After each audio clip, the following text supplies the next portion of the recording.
Ladies and gentlemen, this is Mampolo from Mampolo's Corner. Renee your mindset. Guys, guys, it don't happen for Niger. It don't hot. It don't hot now. Niger don't catch fire small. I talk this thing now. I say it must come to pass at some point. Yes. You get where they go frustrate somebody rich, frustrate them rich, they go come out. Yeah, that don't they come out now. When I never heard it happen now. As they shoot at night, they hot. A group don't come out one that they call CLO. Not a small group. Oh. A group one that they call CLO. Una go see them very soon. Then say no, Nigeria must rise up now on this occasion. Now. Say they must rise up against Tinubu now. Not be, he said not be tomorrow. Now. Say Nigerian people must rise up. There should be massive protests everywhere in Nigeria. I say, Nigerian people now don't get money too much. Oh. He said that there must be massive protests everywhere, starting from now in Nigeria. I say a group that they call CLO, not a small group. I say I know it will come to this. The suffer don't too much, the stress don't too much. Say then they call me, they even call me today again. Say they don't increase petrol again to 600 and something from 500 and something. I say again. Even the 500 and something when they talk, people they complain, they increase them again. People are not eating food again, no food. Una vote president. One make una no feature food again. For those one vote. For obedient people, I'm sorry. And there's nothing I can do. I cannot help. I tried my best. I cannot help. For those who never see this group, they provoke. No, say everywhere, every state, let there be protest. Say every Nigerian must rise up. They must rise up against Tinubu now. Say Tinubu, they carry criminals. All the retired criminals, retired governors want to be criminals. If they carry all of them, they come Aso Rock. Say, they don't know what Tinubu they plan for Aso Rock. When they be saying now, only criminal politicians, when they retire before, now they bring for Aso Rock on a daily basis. In fact, I don't want to talk too much because this video, I'm not going to enjoy them. For those who never see them, all right, now, watch the video. James is also one of us. And now, Comrade Shima Bani, Comrade Anselm, Dureke, there are very many, a long list of our comrades that have fallen, and we want to observe a minute silence to respect them. A minute silence, please.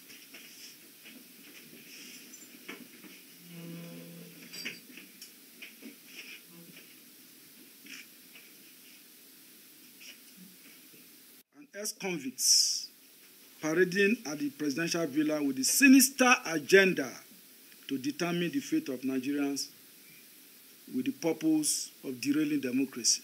Jesus. We titled this statement, "Beware of regrouping of corrupt politicians in Aso Rock." CLO warns Tinubu. Gentlemen of the press, on behalf of the board and members of the Civil Liberties Organization, CLO, welcome you to this press conference.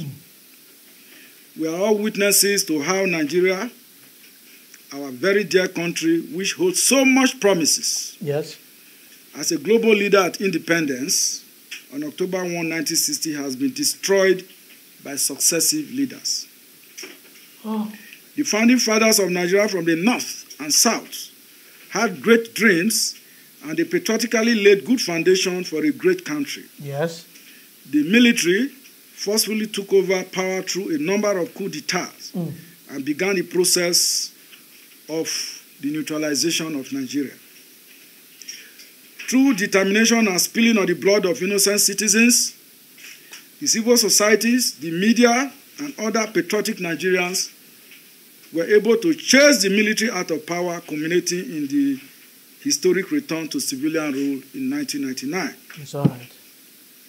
However, within 24 years between then and now, the political class parading themselves as civilian leaders have brought the country to her knees through massive corruption and stealing of our common patrimony.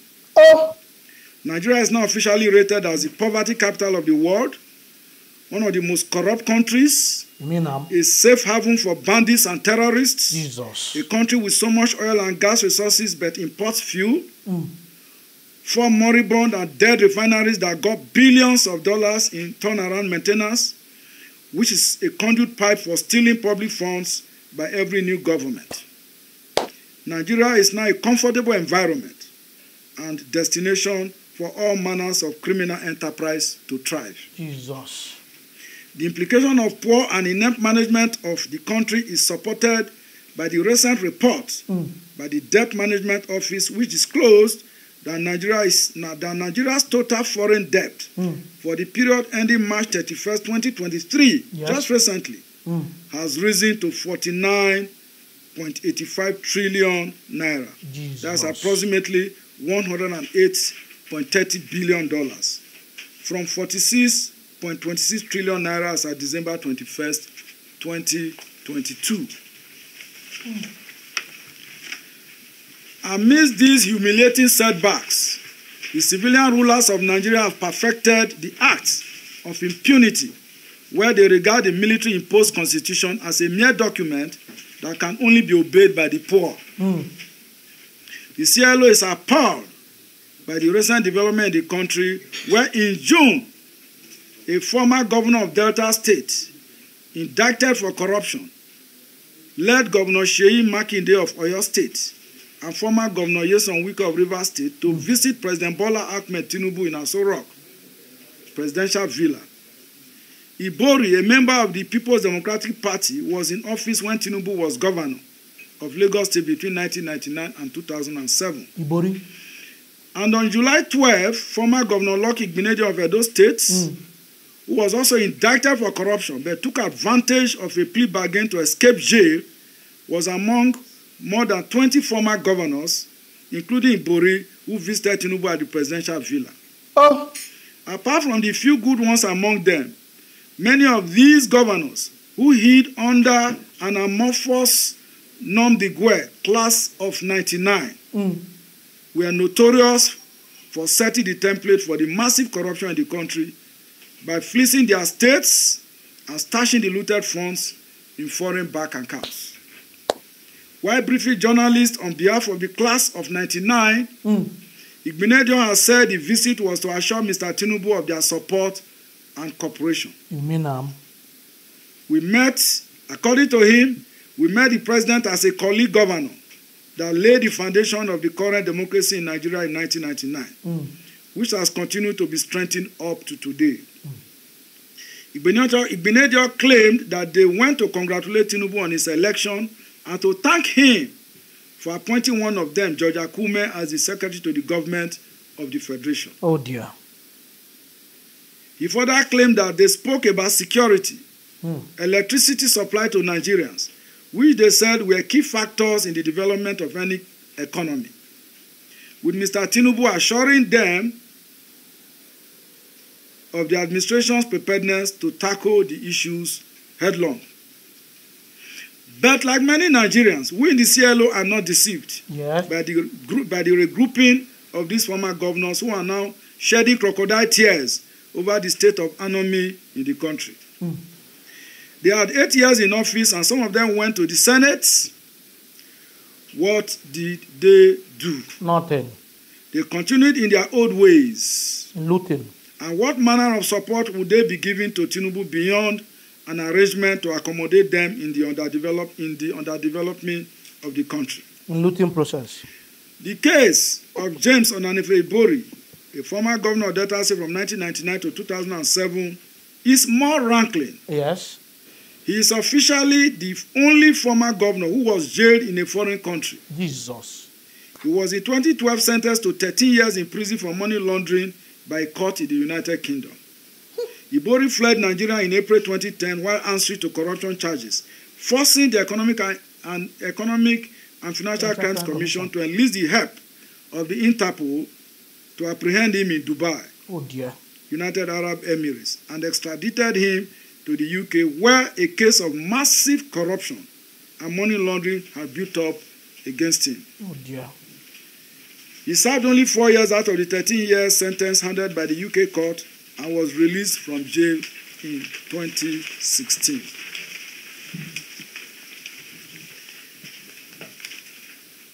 A very powerful politician, Ibori is said to have stolen more than $78.5 million Jesus. of Delta State public funds and partly funded the election of the late Umar Yar'Adua as president of Nigeria in 2007. Oh. Ibori's influence in the Niger Delta and indeed Nigeria in general is said to still be strong, as persons seeking elective offices consult him for support as a result of his political networks and the depth of his pocket, courtesy of ill-gotten wealth. Oh dear. He was recently appointed as a patron of former Governors Forum in Nigeria, a position he now leverages to curry personal favors and manipulates political power in Nigeria. You mean The CLO is urging Nigerians to keep vigil over our hard-won democracy, as the regular visits and hobnobbing of the former governors and corrupt politicians with Tinubu at the seat of power is a clear and present danger to efforts to rebuild our battered country. Jesus. We appeal to President Tinubu, whose election is being seriously challenged at the Election Petitions Court, to not convert the highest office of President of the Federal Republic of Nigeria into a rehabilitation center for politicians who put the country in this sorry state. Indeed, most Nigerians would question the propriety of President Tinubu parading Ibori and other criminal politicians as good men at the highest seat of power in the country. Jesus. The CLO, which led from the front in our collective quest and struggle for a just society where citizens should be proud to call themselves Nigerians, is now drawing local and international attention to the regrouping of these questionable individuals who are mobilizing and are poised to determine the future of the country in accordance with their sordid standard and definition. Impoverished Nigerians who are currently reeling in pains and anguish from the so-called subsidy removal, Too much. multiple taxation, hike in electricity tariff, and other forms of neo-colonial slavery as a direct consequence of corruption must now quickly wake up from their slumber to find their lost voices. Oh dear. Collectively, Nigerians say no to blood-sucking groups of vampires who have left our wealthy country in ruins and transformed it into a vast killing field of innocent citizens. We call on all Nigerians to organize and mobilize to take back their country. Take back. For eternal vigilance is the price of liberty. Take it back. Thank you for coming as we count on the media as our long-standing partners to join us in this long walk to freedom. Gentlemen of the press, as we were coming here this morning to address this press conference, that is why you don't find it as part of this statement. Okay. This inept, corruption-infested government of Bola Ahmed Tinubu has again increased fuel prices to 700 naira. Officially, at the NNPC pump price, it is 617 naira will land. But of course, you know the ripple effect, what that will mean. It is now 700 naira. Where does that leave Nigerians? How will these people survive? 700 naira a liter of fuel. And I can tell you this morning that the prices are marching upwards. Okay. This is a man who promised palliatives. They got $800 million in further loans from the Bretton Woods and the World Bank, which they are now sharing among themselves. We all know that the National Assembly is cornering 70 billion of that amount for itself. 35 billion naira is going to the National Judicial Council. We in the CLO know that all of this is a well-designed conspiracy to compromise the judiciary. But Nigerians are no longer fools. We must now all get our loins to prepare to engage these politicians. They are not politicians, because I also know that politicians are people who are a group of leaders who have the interests of their people at heart. But what we have, by even the regrouping of the so-called class of 99 people, governors, when we have succeeded in chasing away the military, they regrouped and managed to seize the different political offices as governors of the 36 states of the Federation. What did we get in return? They stole all the resources across the states, apart from a few governors like Donald Duke. Just some of them, you can mention them with our fingertips. It does not matter whether a politician today is your father, your brother, or your uncle. If he's not patriotic, if he does not have the interests of Nigerians at heart, we must organize and mobilize against these people now, before it is too late for all of us. Nigeria cannot go the path of Sudan. We cannot go the path of Ukraine and Russia. We have a country that we call our own today. A small country like Seychelles is rejecting Nigerian passport holders. Why? Jesus. Because we have lost it. We lost it. We can no longer close our mouths and allow this band of few individuals to hold our country hostage. The time to rescue our country is now. If you have questions, we'll take it. Executive Director of the CLO is here. We have other senior members of the CLO seated here. And your media house. My name is Chisachi Authority Newspaper. When you take back, how will Nigerians take back their country? Basically, that is a summary of your question. Well, it's a question for all of us. How are we going to take back our country? Are we going to sit back, just throw our hands in the air, and say, oh, these people are bigger than us, they are more powerful? Oh, we can take back our country by individually raising our voices and collectively raising our voices. Because a country of 200 million people, if you have 50 million people talking, telling the government that enough is enough, I'm sure they will be very uncomfortable. So they are doing what they are doing because the rest of us are just quiet. Because we are comfortable. Each time they push the bar, we adjust. They push the bar, we adjust. But if they push the bar, even in countries, in Tunisia, you know how the Arab Spring started? It is just a card pusher. Somebody, just a local government, they increased the tax and asked him to pay some few pennies more. And they said no, that he cannot even make profit from what he's doing. And then they seized this, whatever he was pushing to sell, and took it to the office. The man just simply went to his house, told his people that he's going to kill himself, that his only means of livelihood has been taken from him. He took fuel, went there, set himself ablaze. And the people he told others that this is the reason why this man set himself ablaze. And he just caught on. Before you knew it, everywhere was ablaze. But Nigerians are used to tolerating suffering. How you guys got here this morning, I'm sure you went through harrowing experiences. You are going to return from the money you even pay getting here. By the time you are living here now, it's doubled, it's tripled. And then you just go to your offices again, you adjust. Maybe the quality of food you are eating will have to drop to give way for further expenditures. Now, the question is, how long are we going to tolerate this direct assault on our livelihood? This is an existential issue. It's about life and death. It's an existential issue. So if you do not rise up, whether you're a lawyer, a medical doctor, a journalist, whatever profession that you find yourself, if you do not say that enough is enough, I can tell you, oppressors do not give up.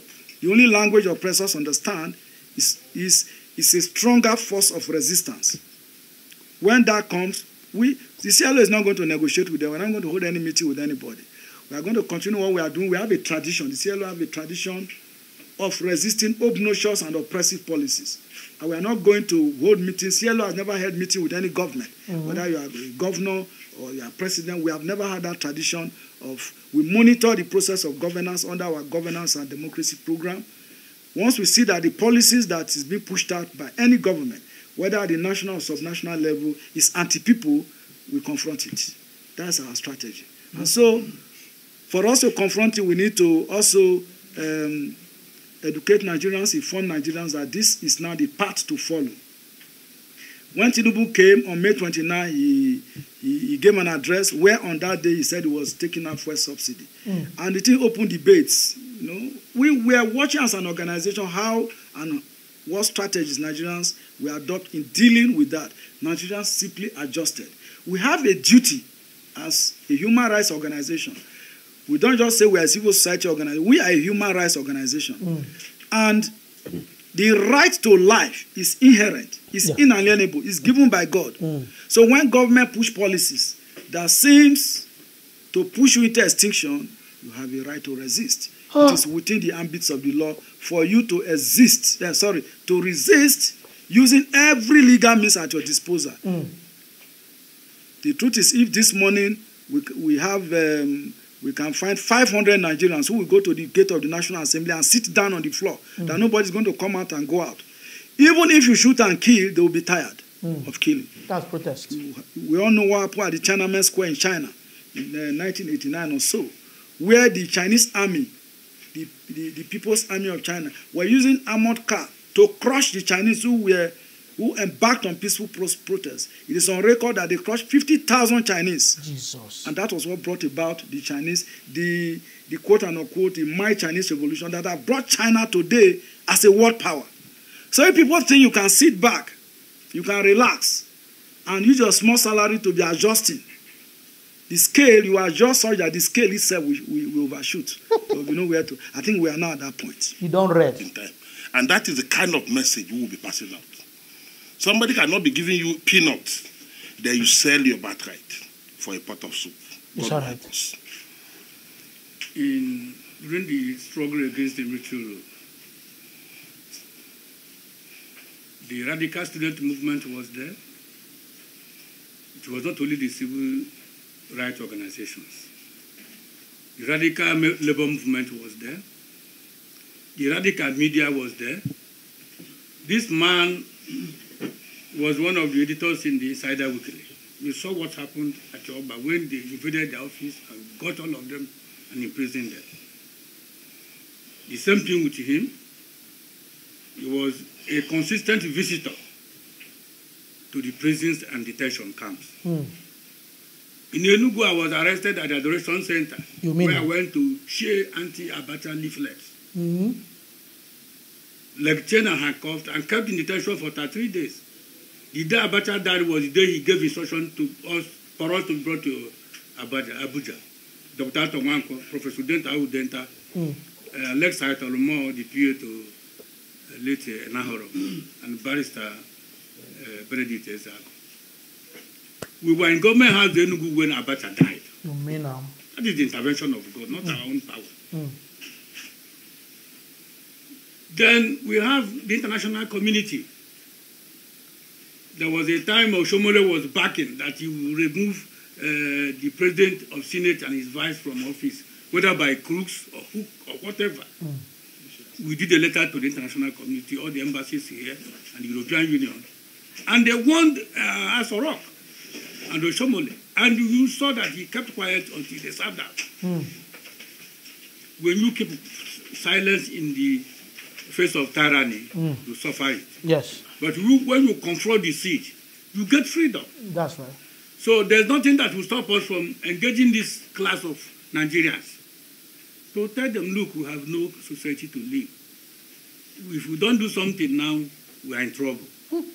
That was how Fidel Castro at the age of 26 years, a lawyer too, organized the civil people, students, workers, artisans, and people in Cuba in 1953, and said, I have fought these people from the lowest to the highest court in Cuba, when Batista Fulgencio was enthroned by imperialism to govern Cuba, and said, we don't have a faith in this country. Students were selling their shoes, selling their books. Everybody was contributing to the struggle until 60 years in 1959, when Cuba took over Havana. Castro took over Havana, and they formed the government. And he has been there till he passed off. So if you keep quiet, these people think that the society belongs to them. That's right. Some of us can no longer put food on the table for our families. It's a shame. Our children can no longer go to school. There are no hospitals, but they fly overseas to be treated overseas over there when our people are dying. Sorry. So we can no longer keep quiet. Sorry. We will organize all agents of struggle to confront these people and tell them that Nigeria does not belong to anybody but to all of us. Thank you. Thank you. And other downstream industry will also fall out from there. How much do we need to fix some of our epileptic system to earn the confidence of Dunlops and others that have left this country out of lack of confidence? So if you are pumping so much money to individuals, and I want to tell you that each time government tells you or they advise that give people cash, there are people always waiting. people always waiting to use fictitious name to collect those money. Those money, I will assure you, will not get to 20% of Nigerians. So if they have that kind of money, let them fix Ajakuta. Ajakuta will give people job. Let them also fix some of the things that have made a lot of companies to leave Nigeria for other countries. That way, you will be creating more jobs and empowering people the real way. They want to be giving you peanuts. Okay. Practices. My own idea is this. If Dangote can use $17 billion to build a refinery that is second best in the whole of Africa, and when you look at Buhari's administration till today, and look at how much they say they have used in the turnaround maintenance of all these refineries, you will see that we have not been able to put in place a decision to maintain the refineries. The reason is that the same class of politicians that are in power are all behind the issue of importation of fuel. Jesus. And you will agree with me that it is not possible, it is not easy for a man to close his own business. No. So they are just using the interest of Nigerians to run their firms. That they play. Dangote, an individual, built a refinery, one of the best in the whole of Africa, and one of the best in the whole of the world, with $17 billion. And the last administration spent not less than $24 billion in turnaround maintenance. Jesus. You can see that there is no truth in what they are saying. That's right. And if Tinubu is telling you that he is now a saint, he wants to rebuild Nigeria, he is part and parcel of the government from 2015. The government, I want to tell Nigerians that the 2015 administration of Buhari has not ended. Buhari just went home and replaced himself with another figure in their class. A continuation. The administration is still there running. You mean now? Because if the administration is not running, I think what a good president should have done would have been to come up with a good measure, at least to say, Nigerians, you can go to sleep. Telling us 8,000 naira.